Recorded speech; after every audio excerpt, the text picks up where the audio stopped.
What's up guys, LegomationStudio here with another Bionicle Classic review. Today we'll be taking a look at the infamous Toa Inika from 2006. We were introduced to Voyanui, we had the Paraka, we knew they were badass villains and that all of Voyanui was under control by them. The Matoran were slaves, stuff was just looking bad for Voyanui. We knew the Mask of Life was there also, so we had to have something go down. And what did we get? The Toa Inika. They knew that we had to have characters that we were used to knowing. And so what did they do? They brought out a bunch of Matoran that we were formerly known from during the Motunui saga. Holly, Jaller, Nuparu, Kongu, Matoro, and Huki, Matoro, Kongu. So all these guys we've been introduced to, we knew their names. They started spelling Jaller instead of Jala, but the canisters looked cool as well. Quickly, we'll just take a look at one of them. So for Jaller here, what it is basically people would joke about it and they even made fan videos saying it looked like almost a DVD because they had instead going by the Paraka, that canister, or even the Toamata with the circular canisters, we were now given a wide, almost pretty much flat canister. And it was different, but it was made this way because their weapons could be displayed, Zamaspheres could be displayed, and in general, fitting a Bionicle in here was much easier than a circle, because especially with the new build being more flat, you could fit them right in. So on the box, we were introduced to a very dark, rainy, and stormy weather in the background, because the Bionicle, I would say, was starting to get darker, especially into the Mari, and especially into the Fantaka. And I would say that's one of the reasons why they canceled Bionicle in the first place. It was just getting really dark. So we got chain-linked fence, he's in the rain, 7 through 16-year-olds, even a try me button, because like what we had the Paraka, you had their eyes light up. Well, you could press the button and see the weapon light up. Contains 46 pieces. Really cool. Let's take a look at the back. We also have warning because of the cool Ultra Zamasphere launcher, which back then just got me super excited. We have Bionicle on the side with the Voyanui logo. On the back we have Jaller again. Light up power. We get to see where he's from, which is kind of... He's not really from Voyanui, so you can't really say that. How you put him in the canister, really awesome. You know, around this time is when the story really got in-depth and I really got pulled into the ideas and the stories because a red star struck them with lightning. I mean, it was all really cool. And that's a mystery that we actually never really get to know about. It's kind of sad. They definitely would have explained it if Bionicle had continued. But alright, all the canisters are the same, Zamaspheres displayed, weapon displayed. Let's start taking a look at each of them separately. Quickly, we'll take a look at the instruction booklet. Actually it should kind of go that way, but it opens up like this. Sorry, it's so worn out. I used to build them a lot. So it shows how to get rid of the Zamaspheres and the weapon, in case you're too dumb to do that yourself. Was there a combiner model with the Inika? I forget, 1 second. I really don't think there was. Maybe there was. No? Post in the comment section. Was there a combiner model for the Inika? Anyways, it shows a more detailed description of how to fit him in this canister like so. How to replace batteries for the weapons if you're able to do that. I still haven't done that. Probably should. All the Paraka, the Zamaspheres, Voyanui, where they belong. And here's an interesting thing. I do actually have one of these, or two of these. I have these two top ones. If I get enough votes, I might review them, but it'll take a while. Anyways, they were redoing what they did in 2005, which was to make small play sets to play out your favorite scenes from the storyline. So you could still do that with the Voyanui sets, and they released 3 of them then. They had about, I think, 3 in 2005, and they did another 3 in the Mari Nui series, but they weren't nearly as good as these, because these we could actually make towers, while underwater you couldn't really make too much. We have an advertise for Axon, Brutaka, and then the now known and released Vizon and Fenrak, a totally awesome set which I will be reviewing soon. www.bionicle.com advertised. We have it advertised for the movie, Bionicle 3 Web of Shadows, which really didn't have much to do with the canon storyline that we know now. Then we have it advertised for the soon-to-come game, Bionicle PlayStation 2's Bionicle game, which I never bought, but I watched videos of and played a couple of times the demos, and it was a fun game, but didn't really follow the storyline. Win Lego, alright. Advertiser the Inika, really cool. Alright, first we'll take a look at Motoro. The Motoro, you're pretty awesome, but we're going to deconstruct you and take a look at the Inika build. So, let's just start from the bottom, shall we? These were the Inika's spiky feet. Just like we have the Paraka, 3 of them have certain feet and 3 others have their own certain feet. I would call these the spiky feet of the Inika. They're still flat, but they have these spiked tips at the end. As we move upward, already we have an awesome piece. Clear blue Mata hands. Now this was awesome. They released clear ones with Jawler as well, which we will see soon, but a clear light blue piece was totally awesome to have on a Toa. I love that as you moved up, we did have an Inika, really an Inika limb here with pistons that moves upward and kind of has those dots, which we're very much introduced in the Paraka, and they continue with the Inika. We move upward, we have a Vizorock limb in clear light blue, same as what we have with the other joints that are used in Motoro. And then the Inika armor, a little different than Paraka because it doesn't have a spike, it's more flat and it has 3 pistons, actually 5 pistons. Very cool piece. So, legs, they're symmetrical because the Inika were pretty much symmetrical. Let's take off the chest piece. We pretty much have the Paraka build, but we are given this new top... Oh, there go the balls. We are given a new top torso piece in silver that has kind of a branched out hollow center, which is able to put the white Toa Metru torso on. Very cool. And then we're given these chest plates that we use in future sets. For this one we have a silver version. It's more flat, less kind of angled, just pretty kind of regular.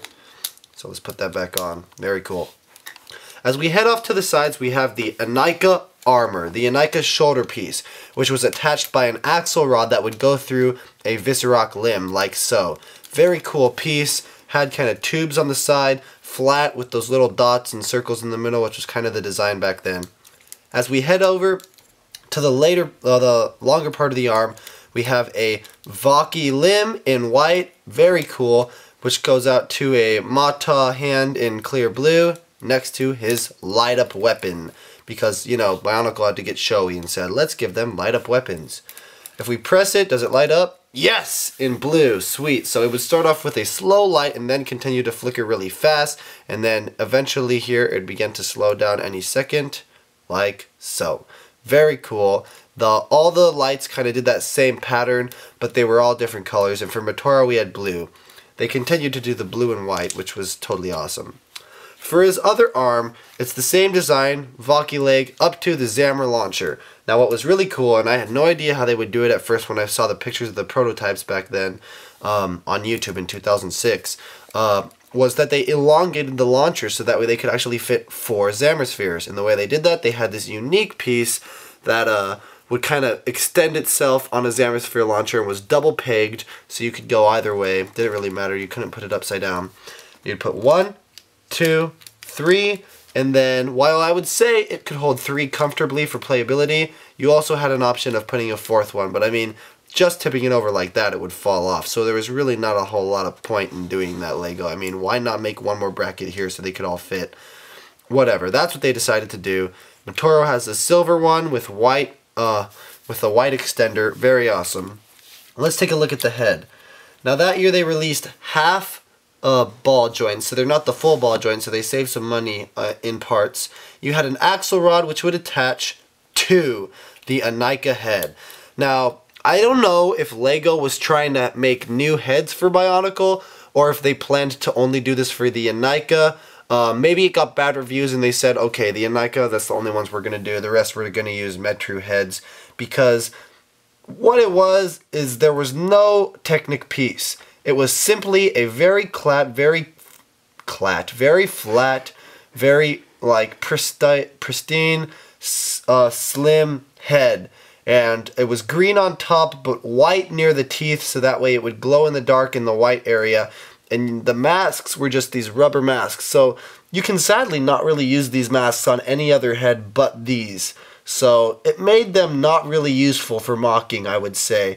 But Bionicle was trying something new, and I guess they would say that they failed at it because we never saw these heads ever again. but the mask would just simply slip right on them, very easy. I mean, if LEGO was going for comfortability and easy playability, they definitely got it right. But as far as uniqueness go, it was right too, but as far as like customability and using it for other sets, not the best. So Motoro's mask is very cool, very kind of alien looking, because you had two little things here that make it look like it makes it easier for him to breathe, and then on the top of his head kind of these lines that go backward, kind of like a claw or like dreadlocks, if you will. So very cool. That's what we got from Motoro. Alright, Kongu here, the green Toa. Let's start at the bottom. So for his feet, we have the flat Inika feet. As you can tell, they're the same flatness as the others. In fact, they actually go up a little more, but I would call them the flat versions because they're not spiked. They're curved with kind of spikes on the side that go to more just dots and circles. Does it show up on camera, the like dot design and stuff? So that, they did that throughout 2006, which was kind of just interesting. It added more texture to their armor, I guess. Anyways, his feet are a mix of green and silver. Very cool. His feet are, or his main kind of, mata hand feet are in full green. His limb is in green as well. Further up we have silver Inika armor. Very cool. The Visorak limb is in green as well. So we got a lot of green here and a lot of silver. Other leg is the same as well. As we move up, we have the more pointy torso chest piece. Let me just take it off here. Come on. Similar to what we had with Motoro, we have that inside out kind of Paraka top torso piece, the top torso piece, but it's not Paraka, it's specific to Inika. I don't think any of the Paraka had that torso piece. It attaches with the green Toa Metru torso in front, and then you would simply put this kind of, it's different than Motoro's, but they had Motoro's, which is kind of more flat, and this one was stuck out more and had a point at the end, armor. Very cool. The breastplates here are also more circled with the little circles in, and as you can tell, it goes green, then it gets lighter, then it has silver for the top part. Very cool.